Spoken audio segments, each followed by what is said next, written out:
आपने हमारे चैनल को सब्सक्राइब नहीं किया तो सब्सक्राइब करें, लाइक करें, शेयर करें।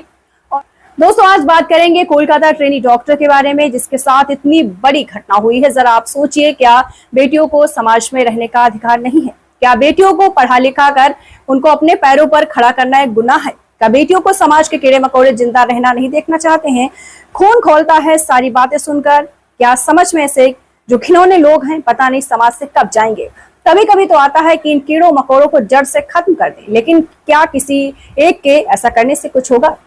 जरूरत है अपनी बेटियों को पढ़ाएं लिखाएं, उनको हर काबिल बनाएं और उनको ऐसी शिक्षा दें जिससे वो अपना बचाव खुद कर सकें। उनको जूडो कराटे सिखाएं, उनको इस टाइप की शिक्षा दें जिससे वो अपना बचाव कर सकें। तो आपको बताते चले, क्लास में एक ऐसा पीरियड होना चाहिए, एक ऐसा घंटा होना चाहिए जिसमें बच्चों को ऐसा सिखाया जाए।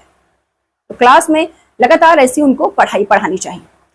कोलकाता लेडी डॉक्टर की मां ने जो बात बताई है वो बात सुनकर आप हैरान हो जाएंगे और दांतों तले उंगली दबा देंगे और आप इमोशनल भी हो जाएंगे। आप सोचने पर मजबूर हो जाएंगे, आपकी आंखों से आंसू निकल आएंगे। तो सारी बातें आज आपसे करते हैं। आपको पता है, लड़कियां लड़कों से हमेशा आगे रहती हैं। कोई भी फील्ड हो, अगर हम उनको मौका देते हैं तो वो लड़कों से 100 कदम आगे जाकर दिखाती हैं। अगर हम लड़कों को इतना मौका देते हैं तो वो इतना नहीं करेंगे, लेकिन अपनी बच्चियों को अगर हम मौका देंगे तो पढ़ लिख कर काबिल बनती हैं और अपने माँ बाप का नाम रोशन करती हैं। और लड़कियां अपने पेरेंट्स के बारे में सोचती हैं, उनका ख्याल रखती हैं। कहते हैं कि वृद्धाश्रम लड़के भेजते हैं लेकिन सेवा बेटियां करती हैं। मन में तो बहुत बातें हैं, लेकिन ना आपके पास इतना समय है ना हमारे पास इतना समय है। चलिए शेयर करते हैं। महिला डॉक्टर के दो दोस्तों ने कहा कि अस्पताल में उन्हें उनके स्किल के लिए जाना जाता था। मरीजों के साथ वह बातचीत अच्छे से करती थी। कोलकाता के आरजीकर मेडिकल कॉलेज में काम करने वाली जूनियर डॉक्टर के पिता ने अपने घर की 3 मंजिला सीढ़ियों पर बैठकर रोते हुए बताया है कि कभी कभी उनके पास उसकी बेटी के लिए बचपन में अनार खरीदने के लिए पैसे नहीं होते थे। उनकी बेटी को अनार बहुत पसंद है। उन्होंने कहा कि जब मेरी बेटी छोटी थी तब हमारी आर्थिक हालत काफी ठीक नहीं थी। मेरा काम धीरे धीरे फिर मेरा काम चलने लगा। हम कोलकाता चले गए, घर बनाया, बाहर लगे नेम प्लेट पर डॉक्टर बनकर सबको गलत साबित कर दिया। उसकी माँ ने और मुझे उस पर बहुत गर्व था, ऐसा उस पिता का कहना है। अब हम बस अपनी इकलौती बेटी को वापस चाहते हैं, ऐसा डॉक्टर के माँ बाप का कहना है। डॉक्टर की माँ का कहना है कि उन्होंने अपनी बेटी से आखिरी बात है 8 अगस्त की रात 11:15 पर की। माँ ने बताया है कि उस दिन उसने डिनर में चिकन लिया। मैंने उसे सुबह 8 बजे 9 अगस्त को फोन किया, लेकिन उसने मेरा फोन नहीं उठाया। मुझे लगा कि वह काम करने में ज्यादा बिजी होगी, इसलिए वह मेरा फोन नहीं उठा रही है। लेकिन मुझे क्या पता था कि मेरी बेटी मर चुकी है। तो एक रिश्तेदार ने बताया है कि डॉक्टर को मालदा जिले के एक मेडिकल कॉलेज में एडमिशन मिल गया था, लेकिन उसने घर के पास ही कॉलेज को चुना। उन्होंने बताया है कि 2018 में एमबीबीएस की डिग्री मिली। 2022 में वो अपनी पीजी के ट्रेनिंग के लिए आरजीकर अस्पताल में भर्ती हुई। 9 अगस्त को उसका शो आरजीकर की 4थी मंजिल पर सेमिनार हॉल में मिला। यहाँ पर 9 अगस्त की सुबह उसके साथ में कथित तौर पर रेप किया गया और फिर उसकी हत्या कर दी गई। कोलकाता पुलिस ने इस सिलसिले में एक आरोपी संजय राय को अरेस्ट किया। आरजीकर अस्पताल में लेडी डॉक्टर की मौत के बाद अस्पताल के डॉक्टर मामले की जांच के लिए एक साथ आए हुए। उनके साथियों ने याद करते हुए कहते हैं कि वह एक बातूनी और सभी के साथ मिलकर काम करती थी।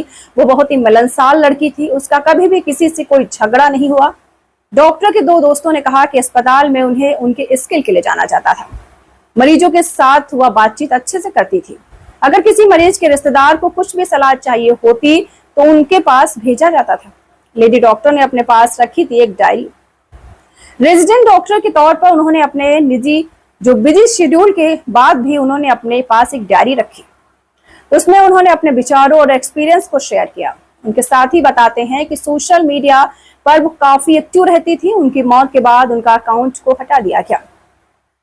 एक साथी ने बताया है कि वह अक्सर उसकी सुंदर राइटिंग की वजह से उसे चिढ़ाते थे। वह भी रोते हुए याद करते हुए कहते हैं कि मैं अक्सर उसे मजाक में कहता था कि उसकी राइटिंग एक डॉक्टर के लिए ठीक नहीं है। दोनों पीजीटी की मुलाकात साल 2022 में हुई थी।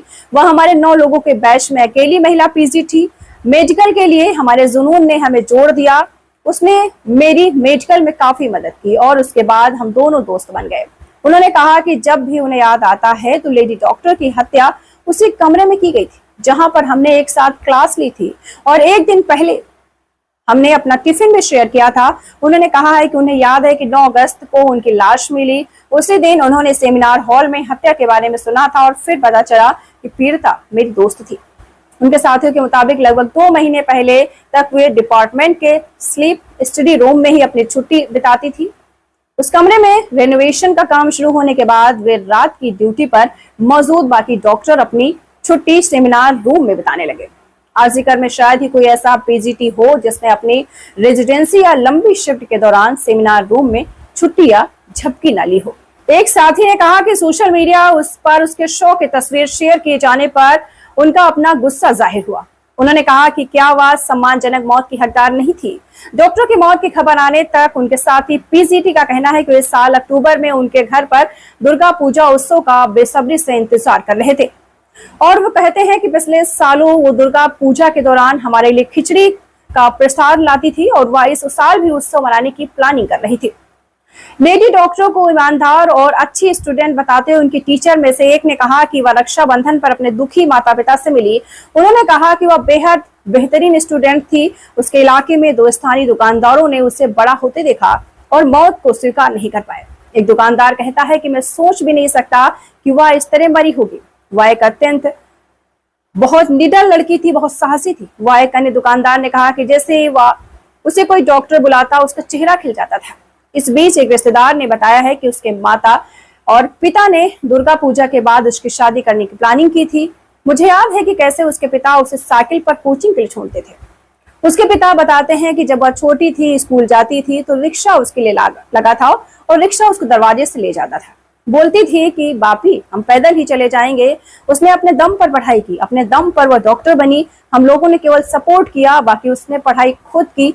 बहुत अच्छी पढ़ने में थी, माँ बाप का ख्याल रखती थी। उसके पिताजी बताते हैं कि हमको हाई ब्लड प्रेशर था और वीडियो कॉल कर वो अपने सामने दवाई खिलाती थी। एक दिन मेरी पत्नी ने हमको खाने के साथ दवाई नहीं दी। उसने कहा कि बापी जब आप दवाई लेंगे तभी मैं आपसे बात करूंगी। ये कहकर माँ बाप रोने लगते हैं। वो अपने माँ बाप का एकमात्र सहारा थी। बहुत मेहनत से उसने पढ़ाई की थी, लेकिन किसी को नहीं पता था कि उसके साथ ऐसा हो जाएगा। कुछ दरिंदे लोग मिलकर उसके साथ ऐसी घटना को अंजाम देंगे। दोस्तों, ये सब बातें सुनकर खून खौल जाता है। उनके माँ बाप रोने लगते हैं, परेशान होने लगते हैं, क्योंकि बेटी ही एकमात्र सहारा थी और माँ बाप ने लगातार वो माँ बाप को हमेशा बहुत कुछ सिखाती थी। उसके पिताजी कहते हैं कि मैंने बेटी से कहा कि बेटी अब गाड़ी ले लो, लेकिन उसने कहा नहीं बापी, कुछ महीने और हैं, उसके बाद हम लोग अच्छे से रहेंगे। लेकिन क्या पता था कि उसके साथ ऐसा हो जाएगा। Friends, if you want to see these kind of facts in future, please subscribe to our channel and watch the latest videos by liking it and pressing the bell.